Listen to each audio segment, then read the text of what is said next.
This guy's name is Gabimaru, also known as Gabimaru the Hollow. A man with no blood or tears, killed 20 men when he was arrested. He's a shinobi from the Iwagakure village. Many die during training, and that's what makes them so strong. Gabimaru is about to get executed, but the blade doesn't cut through his neck. Neck was burning at the stake, and the flames don't kill him either. The person whose job is to record events asks about his background. His parents were killed by the village chief when he was a baby. Doesn't have a dream, as shinobis are just killed as they are told. The reason he was caught was because the village chief made his cohorts betray him, as the village doesn't allow anyone to leave. Next punishment was tearing apart by bulls, but Gabimaru easily survives this. The recorder is confused though, as it looked like he was resisting, even though he said he had no will to live. She then carries on the question from the day before, why did you try to leave the village? Gabimaru explains he was the best shinobi in the village. The chief recognized this and so gave his daughter to marry him. But she was a carefree, naive, sheltered idiot, and taught him a bunch of manners and stuff. He got fed up with her, so asked the village chief about this. But it was a trap. He didn't resist, as they'd follow him everywhere, even if he'd escape. It was stupid to defy the chief. Next punishment was death by boiling. Pouring oil, then lighting them on fire. But Gabimaru walks around as if it were nothing. He wonders why he's still enduring this. He should be empty. Gabimaru is then led to a room where his inspector is. Turns out she's a sword tester. The executioner Yamada Asaemon Sagiri. The Yamada Asaemon family have been executioners and sword testers for generations. They are master swordsmen who test swords and can behead criminals with a single blow. Gabimaru is surprised that she's an Asaemon and a woman. She said she'll grant Gabimaru's wish of dying. Gabimaru notices this woman's the real deal and breaks free. And he dodges all of her slashes while wondering if he actually wants to die. Why does he keep dodging? Sagiri tells Gabimaru that he is lying to himself. He lied to her. He does have an attachment to life. He loves his wife. She is his reason for living. Gabimaru grabs the sword, fights back. He remembered his wife. He really did love his wife. She was kind, caring. She was burned by her father, the chief, so she'd give up trying to live like an ordinary woman instead of a shinobi. But people's hearts don't die easily. He wanted to stop the killing and asked the chief if he and his wife could live a quiet life. But the chief didn't allow it. He then went on to think it's impossible to live a normal life. Then Sagiri says it's possible and whips out a piece of paper, an official pardon. Dismisses all charges and grants the shogun's protection, so even the village couldn't harm him. On one condition, he has to go to the underworld. This place called Shinsenkyo. It is believed that the immortality granting elixir of life can be found in Shinsenkyo, but of the 5 expeditions, no one returned as a human. The shogun believes that elixir is real, and orders to gather criminals condemned to death. Whoever finds it is pardoned. Sagiri was going around to find candidates. He agrees to find the elixir, so he can reunite with his wife. And Gabimaru shows off his ninjutsu. Then we are shown Sagiri's backstory. His father beheaded a guy who wanted to tell a story while being beheaded. And the father did it so well that he finished the story even after being beheaded. A perfect, painless blow devoid of emotion. And after that, it was Sagiri's dream to duplicate that slash his father's made. But there is a problem.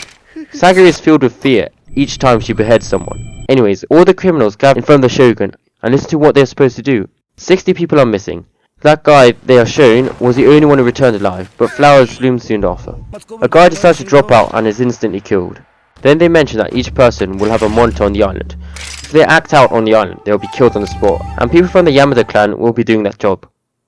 Then the shogun tells them to reduce their numbers, as there isn't enough room on the ships, and not enough monitors either. Meaning, kill each other. The shogun seems to be really enjoying this. He says you don't often get to see fights to death. Gabimaru is just standing nonchalantly in the middle of the brawl. While watching this, Sagiri is told by his fellow Asaemon that she, a woman, isn't suited for the job. Then a group of bandits decide to target the weakest looking Asaemon, Sagiri. She chops them down, but is swallowed by fear. She wonders why, and that's when she hears Gabimaru.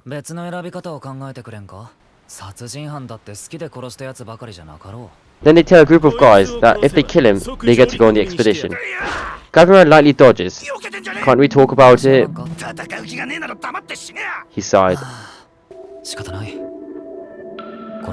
says it's going to be rough having their deaths weighing on his mind, and then he goes on a killing spree. Double kill, triple kill, overkill, kill-tacular, kill-tastrophe. Everyone is shocked. Tokyo Ghoul reference. Then Sagiri, after hearing all of Gabimaru's words, notices that what she needed wasn't strength, but the resolve to take on the burden of the life she took. With that, all the members have been decided and are sent to Paradise, Shinsenkyo, to find the elixir of life. Gabimaru remembers his village chief, who was truly immortal. He lived even after his guts spilled out due to a medicine he acquired from a land across the sea. And that makes Gabimaru believe the elixir exists. At Shinsenko, Gabimaru decides to undo his hands, but Sagiri says he isn't allowed to. Gabimaru is annoyed, as how is he supposed to fight without his hands? But Sagiri says he should bind his hands. If he doesn't follow the rules, he'll get his head chopped off. Gabimaru sighs and says fine, fine. He'd do anything to see his wife. And while his hands are being tied, a giant metal ball hits him. But Gabimaru gets a surprise at the sudden attack. Gabimaru tells Sagiri to look at that guy over there. Sagiri tells him that's Twisted Kayun, one of the criminals, a crazy warrior who fell in love with weapons. Gabimaru says, though, that's not what I meant. That guy's hands, they aren't bound. Sagiri asks the monitor and he replies, it doesn't matter too much. You're being too rigid. Gabimaru tells her, see? The monitor says that's why she's the lowest ranked, as all the Asaemons are ranked. The weapon maniac then says he'll kill Gabimaru. Gabimaru asks why the pointless fighting, but the weapon freak says it's easier to just kill everyone, then find it. Gabimaru says he doesn't want to kill because his wife doesn't like it, but as Gabimaru prepares to fight, he's told to tie his hands, and he receives attack after attack while tying his hands. After he tied his hands, Gabimaru makes light work of the guy, even with his hands tied. The weapon lover's monitor says he'll return now. He considers himself lucky to get out so early on. Some guy even died straight after landing here. We are then shown one of the criminals being killed, and also an Asaemon being killed by a giant. The monitor also says that the Shogun will send more people as the number of criminals dwindle. He'll also be making contact with the Iwagakure village, and tells Sagiri there are rumors that this job may decide the next head of the Asaemon clan. The monitor leaves and tells Sagiri to never let her guard down, as he is a criminal. Just as Sagiri gets ready to move on, Gabimaru attacks her. Sagiri then realizes Gabimaru's true nature. Gabimaru tells Sagiri that if the Iwagakure village arrive on the island, everything will go up in smoke, as they are so strong. She has to find the elixir before then. He doesn't hate her, but she'll just weigh him down. So they fight. Both of them are hesitant to kill each other. Gabimaru could have killed her multiple times, but hesitates. He says his heart is such a nuisance. In the end though, he manages to pin her down, but he hesitates before killing her. He wonders why he hesitates, when he's supposed to be hollow. Sagiri realizes that he is a human with emotions. Gabimaru wonders, is this how weak I've become? I can't meet my wife at this rate. But Sagiri tells him it's not weakness. She believes that not fleeing from your emotions is strength. Sagiri tells him that she'll overlook his behavior this one time. She tells him he's not his old self anymore. Then a bunch of monsters start appearing out of the forest. The butterfly with the human face causes Blade Dragon to lose his hand. After cutting his hand off, it immediately turns into a plant. We're shown the Blade Dragon's backstory. He was known as Blade Dragon and unparalleled in the 8 provinces. He was employed as an officer by the Lord in exchange for accommodation. But when the Lord said surely he can't kill a real dragon, he got angry and cut down the dragon on his gate. Because the whole of the Lord's clan came after him, he was sentenced to death. If he gets a pardon, he can openly hone his skills again. His motto is Yamada Asaemon Fuchi. He likes to dissect things, and helps make medicine. Blade Dragon is excited that there are lots of strong people he can fight on the island. Now, back to Gabimaru. He tells Sagiri to stay back, and runs at the weird fish monster. He decides it's better to escape than to fight an unknown enemy, but they're surrounded. So he decides to stop thinking. He goes on a killing spree once again. He sees Sagiri in danger. He tells himself to just focus on the enemies in front of him, but he saves her without thinking. Then he's met by a ninja called Yuzuriya. Yuzuriya asks Gabimaru to work with them and tries to then seduce the married man. But Gabimaru is a loyal husband and tells her seducing won't work. Yuzuriya then asks normally that working together is safe, so they should. And the reason why she had 2 Asaemon is because the criminal was fooled by Yuzuriya and died. So his monitor decided that she might be too much for just one Asaemon, and decided to help. Gabimaru and Sagiri know the real reason why.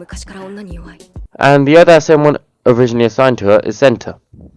Gabimaru refuses with the deal to work together, as he sees no benefit, but Yuzuriya says she'll offer info on the bugs if he offers his strength.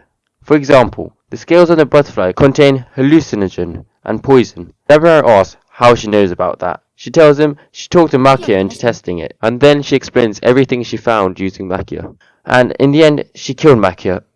Gabimaru asks her why she wants to work with him so badly. Then she whips out a sad backstory. She has one little sister, but can't afford medicine. She became a shinobi to earn money and endures hellish training. Gabiran tells her that if she's lying, just keep it short. So, she simply tells him that she just wants to make it back home alive. Does she need a reason to want that? And so, Gabiran finally agrees as long as they're simply fighting together and not full cooperation. Then Sagiri falls unconscious. Then we're shown another guy's backstory. This guy, whose mother died of illness and father was executed, and he was attacked by a bandit, but managed to join them and later became a bandit king. But just as he was about to get caught, he told his little brother to escape and makes him promise him to save him. This little brother became an Iceman within a month due to exceptional skill, and managed to become his monitor. He really admires his brother for his ability to adapt to change, and likes him as he always has his back. Then, Sagiri wakes up. She was poisoned by the butterfly scales. She goes outside and then sees Gabimaru making dinner, and she's surprised as Gabimaru was the one who said they needed to move along quickly. Gabimaru tells them that he didn't find anything that looks like the elixir while scouting the area. Later that day, Genji tries to convince Sagiri to return back home. He can take over as Gabimaru's monitor, and as a woman is a duty to marry the next head of the clan. She says that she's clearly not strong enough for the island. It's beyond her limits as a woman. Then Senta comes in and says escaping may be difficult as most samurai didn't return. Then we see Nurugai and Tenza attempting to escape. Tenza says that Nurugai deserves to live the most out of all the people here, so he'll talk to the shogun into not executing Nurugai. But then they see a bunch of broken ships and monsters coming from the sea. Then we are shown Nurugai's backstory. He was an emishi, people who refused to submit to the shogunate and live in the mountains. Some samurais were wandering and asked him to lead them to the village so they can rest, but they kill all the people in the village, and Nurugai was going to be executed. But then Tenza comes with a proposal to find the elixir, as he doesn't want an innocent boy to die. And then we're back, and we see a dead-ass someone, the one who monitored the weapon freak. Then the tentacle comes attacking, but Nurugai doesn't fight back. He says this is divine punishment for killing everyone in the village, and that Tenza should just leave him to die. But Tenza protects him, and asks him if he wants to live, not about his dead villagers. And Nurugai tells him he wants to live. Then they manage to break through to a boat and head back to the island. Then they wash themselves as they were covered in blood, and there, Tenza makes a shocking discovery. Nurugai is a girl, and even more shocking, she asks to marry him. Now it's night.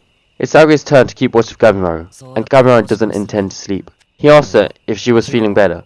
Sagiri is surprised. Gabimaru tells him that the poison acted quickly because the wound he gave her, and also that he owes her one as she helped him calm down and steal his resolve. Rushing in because the Iwagaki are coming is too dangerous. He should think about a counterattack instead. Now, it's the morning of day 2. Sagiri is asked if she's ready to leave, but instead, Sagiri says she won't. She'll choose how she lives. Genji tells her that you're a woman, you should bear children. Sagiri says that's what everyone told me back home, and that her father sometimes looked at her with disappointment. If she leaves now, things won't change. Genji doesn't understand. Women have their own responsibility as women. Sagiri says she can't stand being looked at like that. She asks him to look at her as a samurai. She asks that he forgives her for defying a senior, and says she wants to decide how she'll live for herself. Genji says this island is no place for a woman and gets the sword out. Sagiri skillfully takes the sword. Genji gets angry as she stole his sword, a warrior's soul. Then a giant suddenly appears behind Genji and slashes a chunk out of him and flings him as if he were a toy figure. We are shown the giant's backstory now. He ate lots as a child. He ate his parents, then he later moved on to eating other humans. That's his backstory. He was just a really hungry kid. Sagiri quickly runs to Genji, and Genji tells her to run. It's too late for him. And then the giant appears right behind her, and as she is about to die, then Gabimaru comes to the rescue and kicks him away. Strike! This giant is called Rokurota, the giant of Bison. He was assigned to Aizen, the strong-looking guy who was one-shot. Gabimaru thinks it will be tough to escape together. But thinks how, if that kick was ineffective, he's as tough as an Iwagaki. He decides to analyze what is effective against him. He asks Yuzuriya, who is watching, for help, as they promise to help each other. Yuzuriya said she would cheer him on from the side, as she was responsible for the info, and Gabimaru for the fighting. Gabimaru notices how strong the giant's attacks are, and how fast it was. Close range would be very dangerous. Gabimaru tries projectiles, ineffective. Tries a cloth, which is as strong as steel, ineffective. Meanwhile, Sagiri is treating Genji. Genji says that he finally understands it now. Sagiri has chosen the middle way. Rather than dividing everything into man and woman, strength or weakness, she's accepting both of them as herself. And then she gives Sagiri a sword and tells her to kill Rokurota. Then Sagiri comes to his aid, cutting in the gap between the bones to slice off a finger. They plan to make Rokurota kneel by cutting his legs, then Sagiri executing him by cutting out the gap in the neck. But it seems that cutting through his limbs is very difficult, and cutting his neck while standing is difficult as well. Gabriel nearly dies but gets back up, then nearly dies again, but Sagiri starts by doing Demon Slayer breathing sounds. It's like water breathing, and calms down, and skillfully blocks attack after attack. Just look at Gabriel, he's shocked. Then Senta explains that her rank is lowest at 12. Just being a woman gives you a handicap. Genji says while dying, when a duty and goal aligns with her heart, she loses her hesitation and her skill with the sword is better than the first rate. But she still can't behead him. Gabriel says he has an idea to make him kneel, but it's a bit extreme. Yuzuru notices the plan and runs away with Senta. Then Gabriel starts spamming ascetic blades, so much that he starts coughing blood. Yuzuriya explains that Gabriel is trying to light the whole forest on fire, and the massive amount of smoke produced by the wood, branches and leaves can instantly fill the area bathed with smoke, which will lead Rokurota to run short of breath. Gabriel says he got the idea from the execution by fire. Rokurota eventually kneels down because of the smoke. Sagiri calms down and enters the selfless state. She beheads Rokurota painlessly. Does that mean she's achieved the goal in life? Anyways, they gotta run. They run and they find a vixen and a raccoon dog, quoted from Gabriel, at the edge of the forest. They discover a village. Then Gabriel notices someone behind him, and turns out she's a girl. Then Groot Nerf comes to protect her. Gabriel says that they have to catch the girl, as she might know something about the island. Sakuya and Gabriel leave Yuzuru and Senta to deal with Groot. Yuzuru then tries a ninjutsu on the monster. Meanwhile, Gabriel chases the girl and gets thrown over her shoulder. He's surprised how the slender arms of the child could pull that off. The child then stops when Sagiri says they intend no harm, but then she unleashes a serious punch on him. Gabriel gets mad and scares the girl, making her cry. Sagiri calms her down. Yuzuru returns from defeating the monster as well. Then the tree man, who's somehow alive, starts begging that they return her to him. She says that he'll lead them to the village and tell them about the elixir and give them food. Yuzuru says that they don't need all of that. Then the tree man says there's a bath, and with that, they're all on the way to the village. The village is a ghost town. The tree man says it wasn't like this 1,000 years ago. Gabriel wants to start questioning him, but Yuzuru forces them to wait till after she has a bath. Both her and Sagiri enjoyed the nice bath. Meanwhile, the tree man gives the boys some food. Gabriel won't eat, as it might be poisoned. Senta is struggling to fight temptation. By the time everyone is here, the tree man starts explaining. They call this place Kotaku. It is Shinsenkyo where the gods live, and the tree man says the elixir exists. It's been passed down since ancient times. They call it Tan, located in the central part of the island. It is not shaped like a mandarin. The island splits into 3 parts. Gabriel asks for proof of the existence. The tree man says, you'll meet a Tensen, and without doubt you'll believe me. The things you thought until now were this ocean. Meanwhile, the yellowhead and the brother encounter 2 women in the middle of something. The women get angry and ask what are humans doing here, and then turns into a man, and keeps regenerating and is really strong. They are defeated by him. The tree man says everyone on the island will die, as a Tensen will eventually kill them all. But fortunately, you don't just die. You are reborn as beautiful flowers, and once they become flowers, they become the source of Tan. He also tells them that his name is Hoko and the child is called Mei. They've been living on this island together for centuries. They don't want their life to be interfered. Gabriel goes to take a bath, but Mei is already there. He starts crying, but Gabriel nonchalantly walks past. As back at his village, everyone shared the same bath. Sagiri notices the girl's rough hair and all the unused bath supplies. She said she'll create a bathhouse experience for her, as they owe the girl. Sagiri makes Mei's hair all silky, while Gabriel washes his wounds, and remembers how his wife feels happy when he said that he didn't care about the scar she had. So he then goes to Mei and says you don't need to be embarrassed of this scar, as she kept trying to hide it. Sagiri says women sometimes don't have that option. Then Gabriel says he disagrees. He knows a woman with a large scar, but there's no one more beautiful than her. Appearances don't really matter. Sagiri is dumbfounded, as Gabimaru said such a respectable thing. Seems like Mei has now taken a liking into Gabimaru. Then we are shown Tensa's backstory. Basically, his family was poor and his parents didn't care about him, so he stole from people and beat them up. Then he meets an Asaemon. Back to the present. They look for a current while the girl, Nurugai, talks about how he would be a good husband. Then a woman appears and then turns into a man. He's pretty fast and he heals really quickly. They decide to run on Tenza's signal. Tenza then chops him up and then they run, but the man quickly catches up. Then Tenza's teacher arrives and helps them out. The three of them run together. He's Yamada Asaemon Shion. He's blind but sees using smells and sounds. Tenza asks why he was here, and he says he was looking for a current heading outwards and found one, but he felt the presence of something like he'd never experienced before, and left there as there are limits to what you can do alone. So he went to look for others wanting to escape. Then he asked Tenza to explain why he's protecting a criminal. Shion is a cold-hearted guy who executed a criminal when she tried to seduce him. Tenza says she's committed no crimes, but Shion says his actions could be seen as treason, and he does a bunch of talking and manages to convince his master. And just as they were thinking on how to defeat the monster they encountered earlier, it appears right behind them. Shion clutches up and saves them, but not unharmed. And unfortunately, the monster had gotten used to Tenza's speed and cuts holes out of him like a hole punch. Then you have one of those mid-fight flashbacks. Turns out Shion took in the delinquent Tenza to help him as he felt potential in him. Back to the present, Tenza starts to pummel the monster with his fist. He decides to make some time for the others to escape, as there's no chance they are beating that monster. But he can't shout as his throat is too damaged. But his master understands and runs away with Nurugai. Nurugai resists and cries, and then they run away. While fighting the beast, Tenza wonders what future awaited him. And he dies. Meanwhile in the village, Senta is doing research by reading some documents, and says it's dangerous to enter Horai, the middle part, until they figure out things and make a plan as well. But Gabimaru doesn't have time to wait for Senta to solve the mysteries. He follows Hoku's, the trees, direction to reach Horai and runs through a thick fog, and stops when he hears weird voices and sees some trees looking similar to Hoku. Then he sees a building, clearly man-made. Hoku said that's the true Shinsenku where the gods and hermits reside. He gets ready to open the door when he feels a weird presence behind him. It looks like a human, but Gabimaru senses it's something else. お主はもういいや。なんで僕の時ばっかり。めんどくさいな。お前ら人間を見つけたら捕らえなきゃいけないんだよ。And Gabimaru says, so you can turn them into elixir, right? And then the fight starts.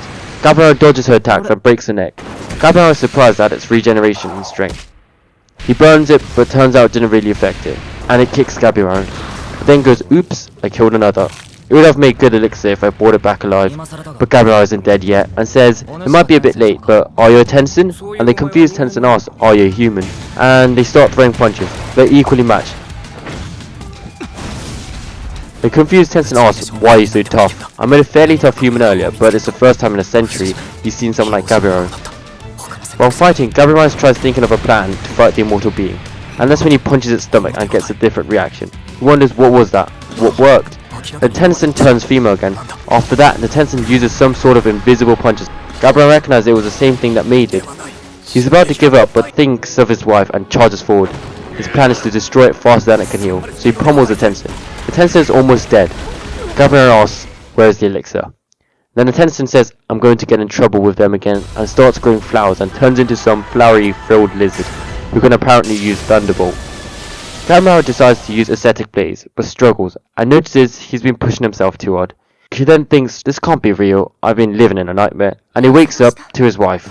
Gabimaru simply says, even if this is a dream, I'm glad I got to talk to you. I'm sorry, I might not make it back home.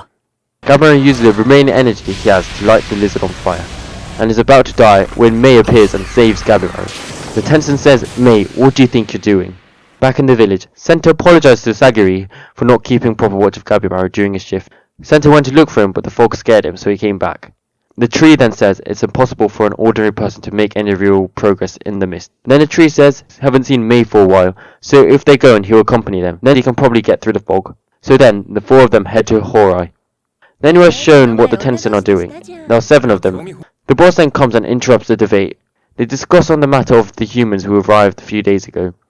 They are different to the ones before. Not many of them, but they're fierce. Many Sushin have been killed. The blonde guy blames Zujin, who was keeping watch sloppily.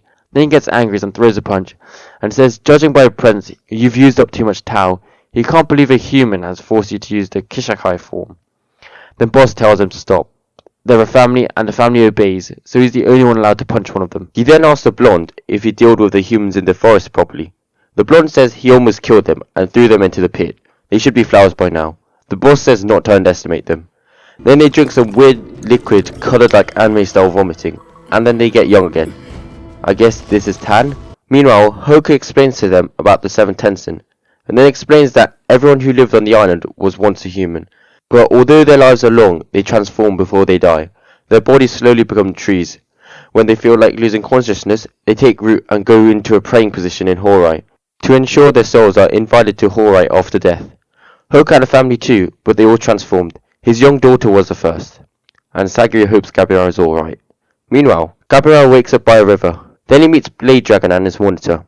Gabimaru knows they are strong, so asks to work together.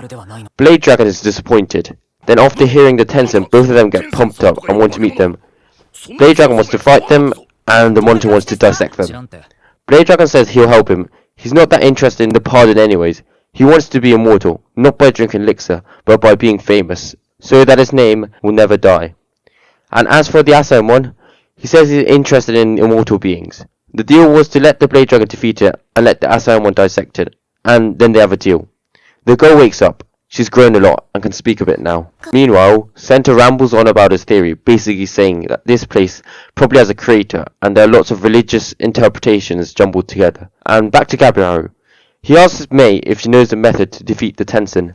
She then says Tao, strong, weak. None of them understand what she is talking about. Back to Sagiri now. The tree explains that Tao is a power that flows through all things. Everything in this world is created by the flow of Tao, and the Tensen can control the flow of Tao. And meanwhile, Nogai begs Shion to teach her the way of the sword. They agree to avenge Tenza, but Shion refuses. He doesn't want to see any more young lives die, so he says that he'll do the fighting. Nogai begs him. Then he says that this feeling can't be taught overnight. Everything in this world produces a unique wave, and the waves that flow through our bodies improve your senses and your physical capabilities. Then all three of them start explaining it in sync, basically saying that not too strong or not too weak. It is like the middle way. You must achieve that state of mind. Then monsters appear to attack. The Brahma starts teaching while slaying the monsters, and Gabimaru's gang tries to get the grasp of Tao while fighting. And the guys we thought were dead somehow climbed out and meet a talking monster. He seems different to the others. He says that they are Doshi. Unlike the Soshin who aren't even allowed to enter Horai, they directly serve the Tensen. The Doshi asks him to return into the hole. The guy refuses, and they start fighting. The guy is surprised as he has superhuman strength. The Doshi can also regenerate. He then summons some Soshin. The younger brother will handle them, while the older brother handles the Doshi. The Doshi sees his Tao, and he notices he is weakened. The Doshi says he can easily beat him, as attacks without Tao can easily regenerate. Chobei, the older brother, is about to get thrown in the pit, but then he gets back up with a tattoo on his neck. The Doshi is surprised that his neck regenerated, maybe fused with the things in the pit, and turns out that he can also sense Tao now. They fight, and the Doshi senses that his Tao is getting stronger and stronger. He then kills the Doshi. Meanwhile, Gabimaru and Blade Dragon are fighting some Soshin. Mei tells them a strong no. Then a monster appears and takes Mei. He says it's been centuries since she's been banished from the palace. They were at loss when she disappeared, and they were forbidden from looking for her. They tell them she does not belong with humans.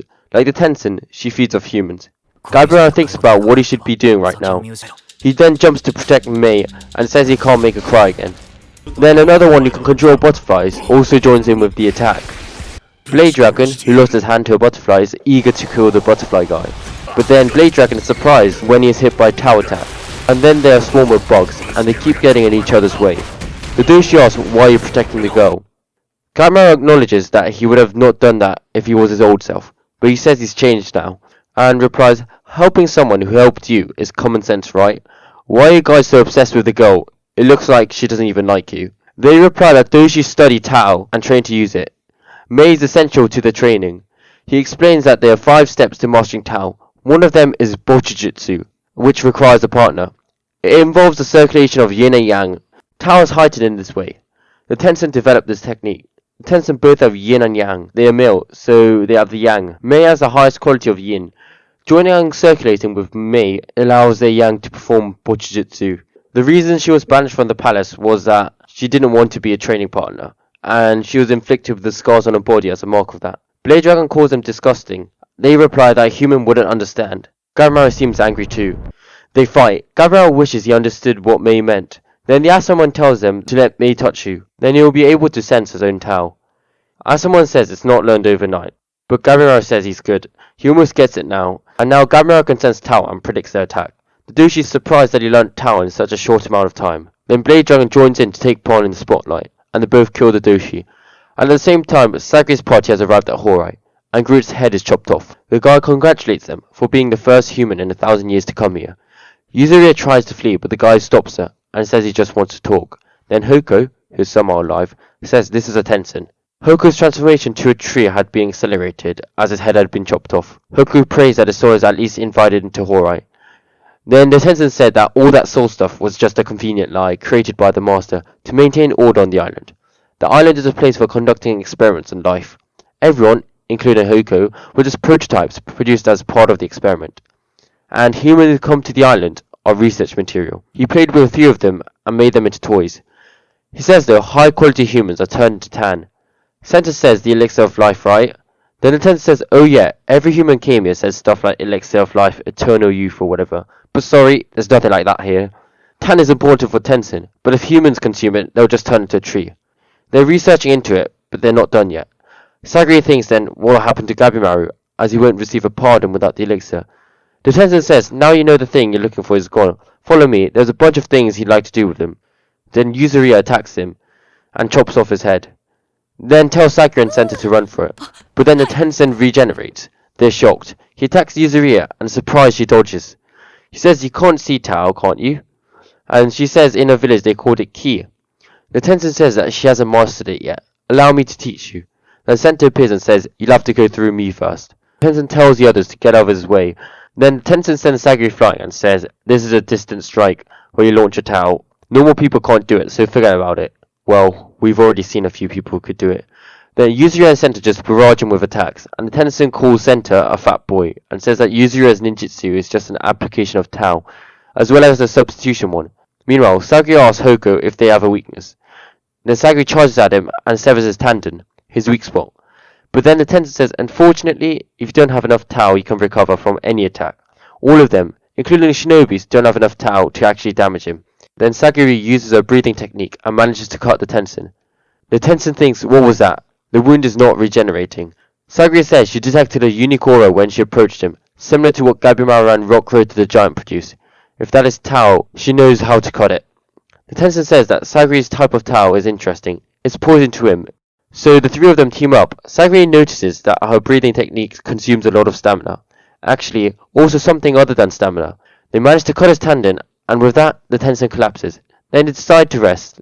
Sagri says to Center that he seems to have a special feeling for Yuzuriya, as he drew his sword for a criminal. Center panics for a bit, then just says he envies how free she is. It's a foreign concept to him. When he was young, he wanted to become an artist. Because of Yamada rules, he had to study. He actually didn't like being a sword tester, or the Yamada family. He hated killing people. And after seeing her lie to everyone but herself, opposite to how Center lies to himself, he was so jealous it hurt. Meanwhile, Gabimaru feels like he hasn't completely mastered Tao after defeating the monsters. Then Gabimaru asks Mate if there's anything he can do, as she saved his life twice now. Now someone thinks that Gabimaru isn't so heartless sometimes, but then Gabimaru faints and has a nosebleed. And back in Horai, Yuzuriya notices there are lots of flowers growing on the Tensen. Then it suddenly attacks. Center shields Yuzuriya and starts to turn into flower, and is caught in a trance.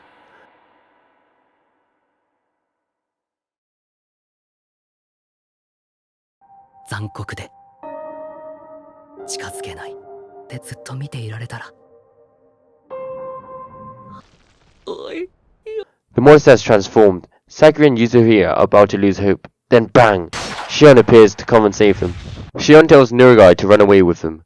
He says it will be over soon. He is certain that the thing in front of him is the same creature that killed Tenza. Then Nurugai cuts off all the flowers in center. Meanwhile, Shion fights neck and neck with the Tensen. He says it's like cutting their soul. The Tensen says Shion's Tao is strong against his own. Then a bunch of flowers start producing from him.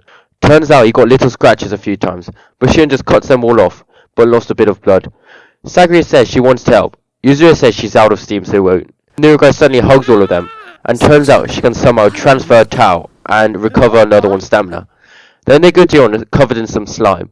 They tell him the creature's weakness is a tendon, and they even got wrapped in bandages and used as mucus, which should repel the scratches and keep the flowers from growing. The plan is they will act as decoys so then Shion can get behind and cut its tendon. There are two though, so Shion has to cut both of them down.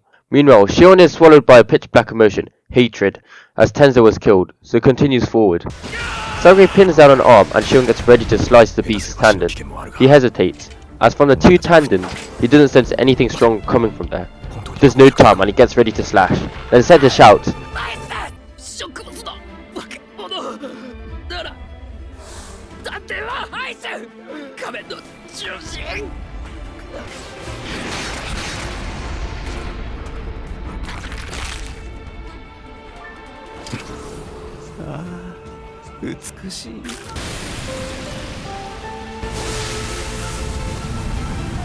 and with that, they have defeated the Tensen. Damn, Senta did a good job there.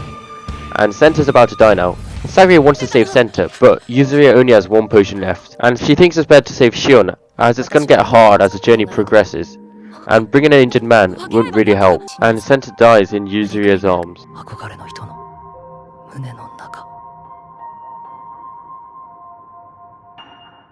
They enter the building and find a nice place to rest. Then they decide to review the info. The thing they use, Tau, can be used to kill the Tensen, but using too much is bad as it exhausts not only your stamina, as it's your life itself. They're not clear about the effects, but it might cause mental, physical changes, or maybe effects even to one's consciousness or memory. Then they talk about if the elixir actually exists. Then Sagri says of course it does. Gabriel says that his village chief was immortal. Then Yuzuriha comes in and says maybe it's just an illusion. It happens in lots of villages. Only a few village chiefs know the truth. They use illusions when the kids are young, so they can get total control over them, so none of them defy them. And Yuzuriha continues, the wife you're talking about? It's very rare for a young man to get married. Maybe that was an illusion as well, in order to motivate Gabriel to complete his suicidal missions. She says the use of illusions is no different in her village as well. Meanwhile, Gabriel is suffering from memory loss. He's like, why am I here? Who is this person that keeps popping into my mind? I mean, I know who I am though.